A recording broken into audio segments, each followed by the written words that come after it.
प्रभो मंगलमय महाप्रभु ठाकुरे धवलेश्वराय बालालिंग महाप्रभु दीपं यदि परम ब्रह्म दीपं यदि जनार्दन दीपहरत मे पापो पूजा दीप नमस्तुते धवलेश्वराय बालालिंग महाप्रभु संसार सुखी रखंतु।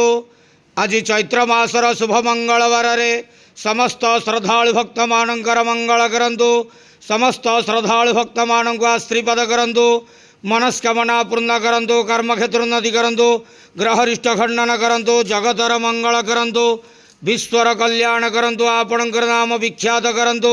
सेवकर डाक श्रवण करंतु। समस्त गवसा भक्त मानकर मनस्कामना पूर्ण करंतु। जो जो भक्त माने आपणक पाखरे मानसिक रखिजंती तांक मानसिक प्रण करंतु। बाबा धवलेश्वराय बालालिंगाय नमो नमः। संसार सुखी रखंतु आनंदे के वार हरि बोलो। आज शुभ मंगलवार रे समस्त श्रद्धालु भक्त मानकर मंगल करंतु आनंदे के वार हरि बोलो। धवलेश्वराय बालालिंगाय नमो नमः। नमः शिवाय महारुद्राय धवलेश्वराय नमो नमः।